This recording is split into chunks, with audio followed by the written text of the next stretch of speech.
Hello, social studies teacher friends. This video is to show you how I do the Colonial Merchant Shop simulation. You will be able to download these exact same slides to use with your students. I'm just going to go through them with you and give you the teacher perspective on how to do this simulation. There are 4 steps. The steps are printed out in the printables for students so they will be able to see them, but I also wanted to put them on slides because I can add graphics and images and show them examples on the slides easier than I can on paper. So the first step is they're going to decide what type of merchant they want to be. They are going to have a printable page with shop and product ideas to give them lots of ideas on theme and types of products that they might want to sell in their shop. Merchants sold items. Merchants didn't create items or produce the items themselves. They just sold them. So merchant shops would often specialize in certain items or certain categories of products, or they might feature a large combination of items. But again, merchants sold things. They were not in the business of creating like artisans were. Once students have decided what type of shop they'll have and what products they're going to sell, they need to create a name for their shop and make a sign. When 18th century people made signs, they didn't use a lot of words or letters. They minimized words and letters, and they relied more on pictures because many people in the 18th century were illiterate, and they relied on pictures to help them find the shops and the items that they needed. Here are 2 examples of signs. CM Foods. If I was an 18th century person and I couldn't read, I would know exactly what type of shop CM Foods was. Same for Sam's Tavern. If I couldn't read, but I knew that I really wanted to go buy a cup of tea, maybe I was traveling and I needed somewhere to eat, I would probably go to Sam's Tavern. Grace Fine Goods. So I look at that sign and I can tell that they probably sell hats, wigs. They maybe are a tailor shop. They do some sewing. They have buttons. Maybe they have nice imported goods from Great Britain that I can purchase. Cole Tools. Well, I can clearly see on that sign that they sell tools in that shop.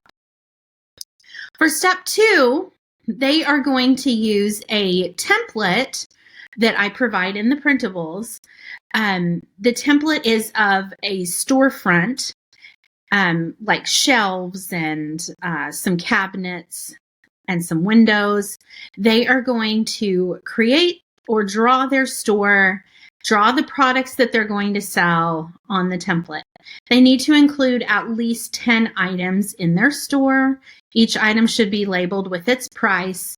Here is an example. I used one of the templates that I provided. I did provide a few different choices so they can pick.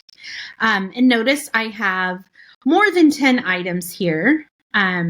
I decided that my store would be Joel's Fine Foods and Groceries.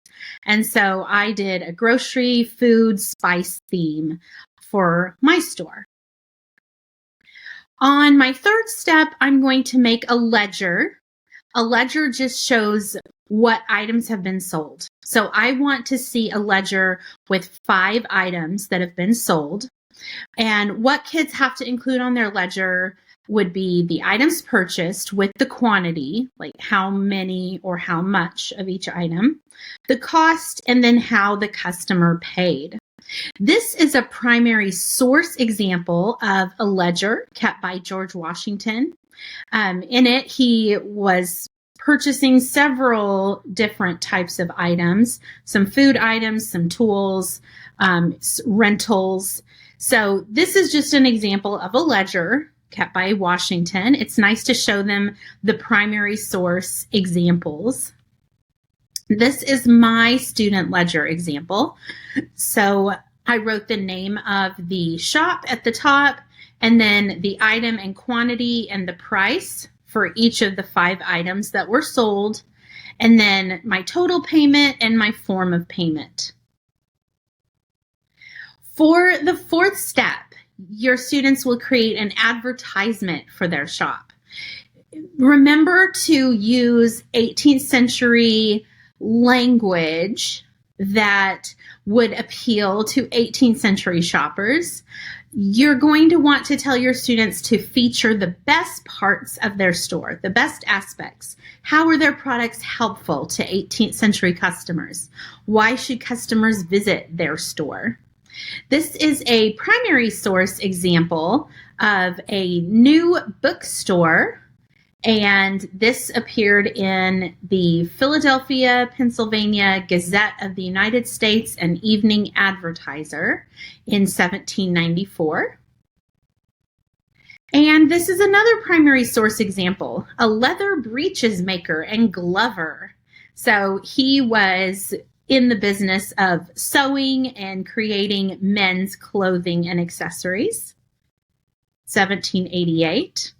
And then this is my example, Visit Joel's. We have what you need to make the perfect meal for your family. And then I listed out some of my items and prices and wrote at the bottom, fine foods and groceries. So that would appeal to an 18th century person because they do want to make the perfect meal for their family.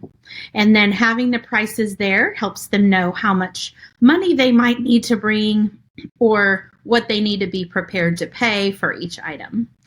Okay, so I hope that this small tutorial has helped you to be able to implement this simulation with your students. I think they will enjoy it.